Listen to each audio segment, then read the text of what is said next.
Good evening दोस्तों। CDRK Saini BEd classes में आप सभी का हार्दिक स्वागत है, अभिनंदन है।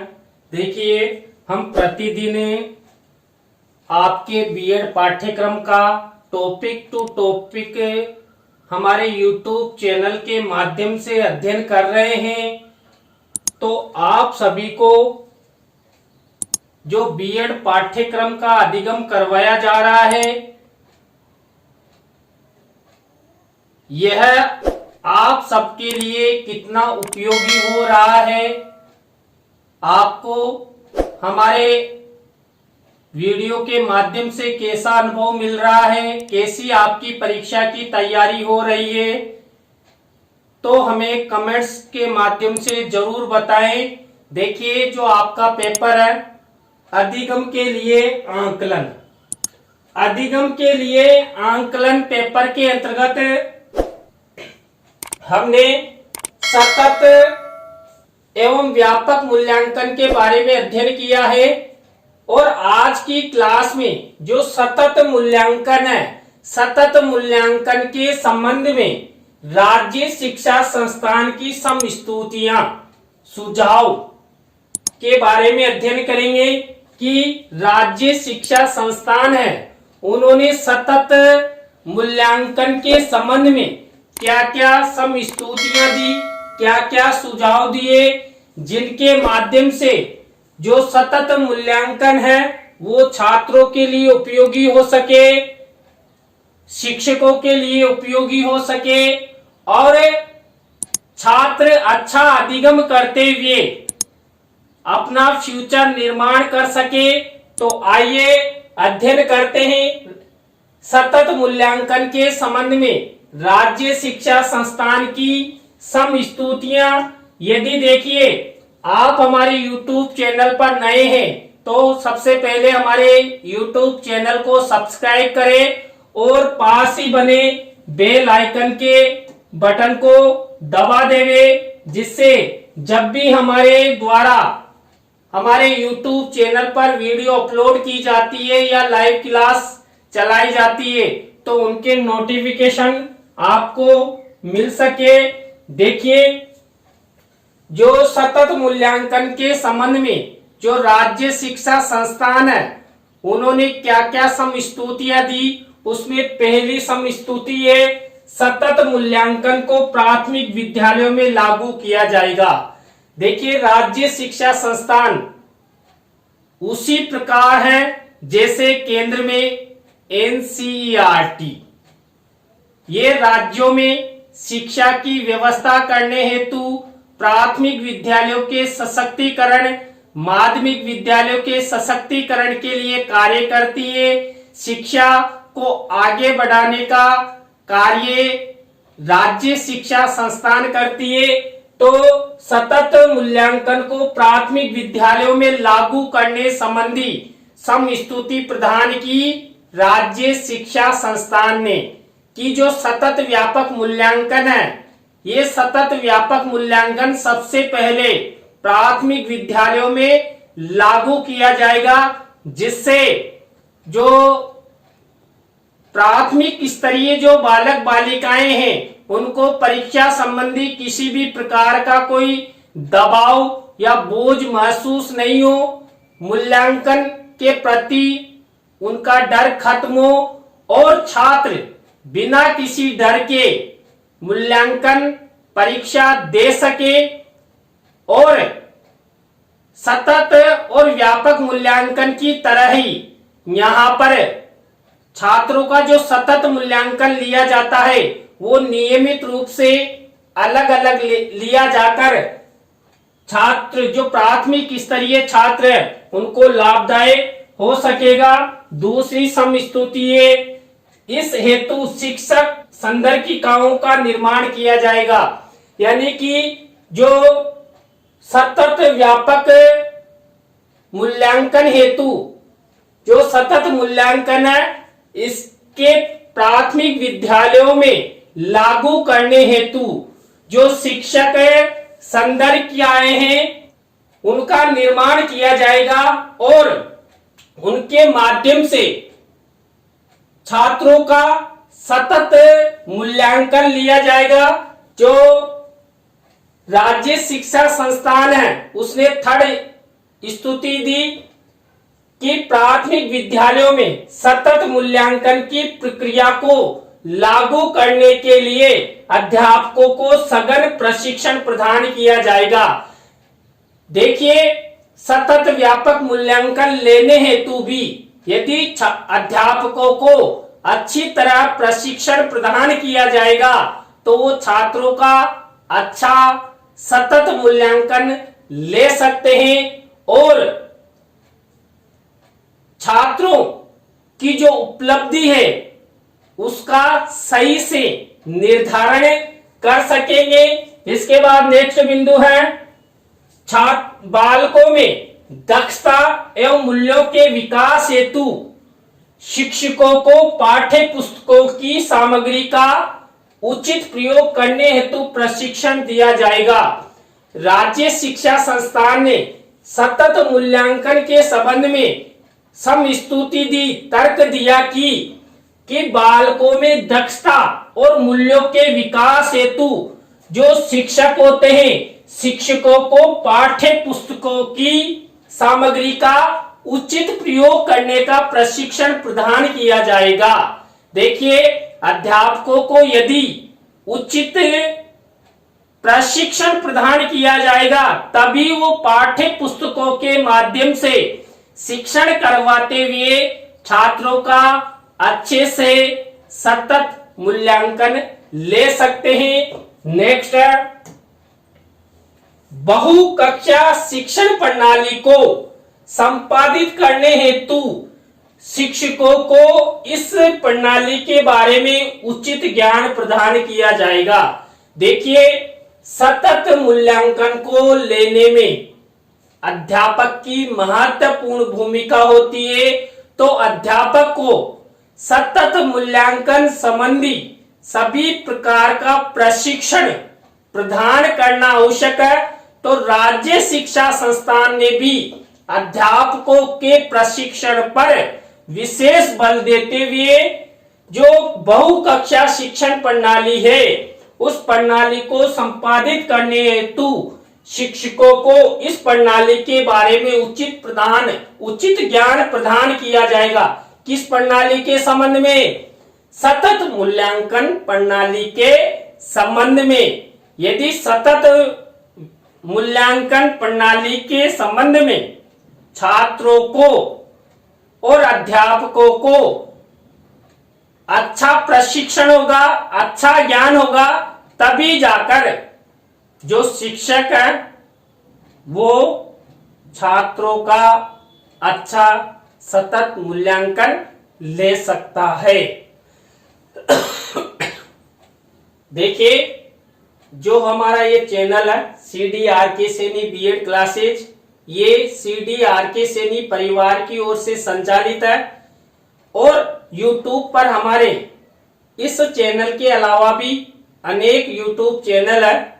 आप उन्हें CDRK सैनी कीवर्ड द्वारा सर्च कर सकते हैं और उन पर अपलोडेड वीडियो का अधिगम कर सकते हैं। हमारे चैनल को सब्सक्राइब करते हुए अपने मित्रों और सहपाठियों को उनकी वीडियो शेयर कर सकते हैं। नेक्स्ट है शिक्षण में सहायक सामग्री के प्रभावी एवं सार्थक उपयोग हेतु शिक्षकों को प्रशिक्षण प्रदान किया जाएगा। जो 6 नंबर की समस्तुति प्रदान की किसने? राज्य शिक्षा संस्थान ने। राज्य शिक्षा संस्थान ने कहा कि शिक्षण में सहायक सामग्री के प्रभावी एवं सार्थक उपयोग हेतु शिक्षकों को उचित प्रशिक्षण प्रदान किया जाएगा। देखिए, जो प्राथमिक स्तरीय बालक होते हैं, ये प्राथमिक स्तरीय बालक दृश्य श्रव्य उपकरणों को देखकर, शिक्षण अधिगम सामग्री को देखकर अधिक क्रियाशील होते हैं, शिक्षण में रुचि लेते हैं, जिससे जो शिक्षण होता है वो प्रभावी होगा और प्रभावी शिक्षण छात्रों के अधिगम में सहायक होता है। इसलिए शिक्षण सहायक सामग्री संबंधी जो निर्माण है, उसका प्रस्तुतिकरण है, इन सब के बारे में शिक्षकों को प्रशिक्षण प्रदान किया जाएगा। नेक्स्ट है, शिक्षण को छात्र केंद्रित एवं क्रियापरक बनाने के लिए अध्यापकों को प्रेरित किया जाएगा। देखिए, जो प्राथमिक स्तरीय शिक्षा होती है, ये प्राथमिक स्तरीय शिक्षा बाल केंद्रित होना चाहिए। बालकों की इच्छाओं, अभिवृत्तियों, क्षमताओं के आधार पर छात्रों का शिक्षण होना चाहिए और छात्र अधिक से अधिक क्रिया करके लर्निंग बाय डूइंग के माध्यम से सीखे और अधिगम करे। तो इन सब में भी अहम भूमिका होती है शिक्षक की। यदि शिक्षक बालकों को केंद्र मानकर शिक्षण करवाएगा, बालकों की क्षमताओं, बालकों की अभिवृत्तियों को देखकर और अधिक से अधिक बालकों को क्रियाओं के माध्यम से शिक्षण करवाएगा, तो छात्रों को अच्छा अधिगम होगा, छात्र पढ़ने में रुचि लेंगे और अच्छा ज्ञान प्राप्त करेंगे। प्रत्येक कक्षा हेतु पृथक पृथक मूल्यांकन प्रपत्र तैयार किया जाएगा, जिसे 2 भागों में बांटा जाएगा। यानी कि जो प्राथमिक स्तरीय कक्षाएं हैं, उन कक्षाओं हेतु जो मूल्यांकन प्रपत्र तैयार किया जाएगा, वो 2 भागों में डिवाइड किया जाएगा। वो कौन कौन से, देखिए, पहला है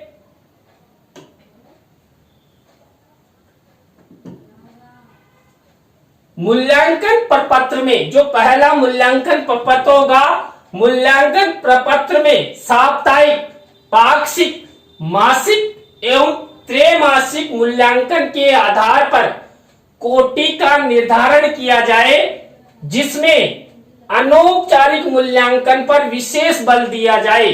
यहाँ पर देखिए, कोटि निर्धारण का मतलब प्रतिशत निर्धारण है, अंक निर्धारण है, उनका मूल्यांकन, उनकी उपलब्धि निर्धारण से यहाँ पर कोटि निर्धारण का तात्पर्य है। तो जो पहला मूल्यांकन प्रपत्र होगा, उसके अंतर्गत छात्रों को साप्ताहिक, पाक्षिक, मासिक एवं त्रैमासिक मूल्यांकन के आधार पर उनका मूल्यांकन सतत व्यापक मूल्यांकन के आधार पर किया जाएगा, जिसमें औपचारिक मूल्यांकन पर विशेष बल दिया जाएगा। और दूसरा जो प्रपत्र होगा, इस प्रपत्र में षटमासिक मूल्यांकन के आधार पर कोटि का निर्धारण किया जाएगा, जिसमें औपचारिक एवं अनौपचारिक मूल्यांकन पर बल दिया जाए और लिखित परीक्षण के आधार पर कोटि निर्धारण किया जाए। देखिए, 2 प्रपत्र यहाँ पर सतत मूल्यांकन के 2 प्रपत्र तैयार किए हैं। एक तो साप्ताहिक, पाक्षिक, मासिक और त्रैमासिक, और दूसरा किया है षटमासिक, 6 माह में। वो मूल्यांकन औपचारिक और अनौपचारिक मूल्यांकन पर बल दिया गया है। और इस जो दूसरा प्रपत्र है, इसमें लिखित परीक्षण, लिखित परीक्षा पर अधिक बल दिया गया है, जबकि जो प्रथम प्रपत्र है, उसमें लिखित परीक्षा पर इतना बल न दिया जाकर क्रियापरक शिक्षण पर अधिक दबाव बनाया गया है। तो ये 2 प्रपत्र सतत मूल्यांकन के संबंध में राज्य शिक्षा संस्थान द्वारा हमें प्रदान किए गए हैं। नेक्स्ट है, मूल्यांकन प्रपत्र सैद्धांतिक नहीं अपितु व्यवहारिक एवं सरल बनाया जाए, जिसके अंतर्गत संज्ञानात्मक तथा संज्ञानात्तर क्षेत्र की रचनाओं का मूल्यांकन किया जाए। देखिए, जो प्राथमिक स्तरीय बालक होते हैं, इन प्राथमिक स्तरीय बालकों के ऊपर सैद्धांतिक अधिक से अधिक सैद्धांतिक ज्ञान पर बल नहीं दिया जाकर व्यवहारिक ज्ञान पर बल दिया जाए, क्रियापरक ज्ञान पर बल दिया जाए, प्रायोगिक ज्ञान पर बल दिया जाए और ऐसा तरीका अपनाया जाए कि शिक्षण उनके लिए सरल हो सके और जो संज्ञानात्मक और संज्ञानेतर यानी कि बालक उनको समझ सके, ऐसी शिक्षण विधियों, ऐसे दृश्य श्रव्य साधनों के माध्यम से उनकी शिक्षा व्यवस्था करने पर ही सतत व्यापक मूल्यांकन अच्छे से लिया जा सकता है। नेक्स्ट है अध्यापकों द्वारा संपन्न सतत एवं व्यापक मूल्यांकन की समय समय पर जांच की जाए तथा अपेक्षित सुधार एवं संशोधन हेतु सुझाव प्रदान करने चाहिए।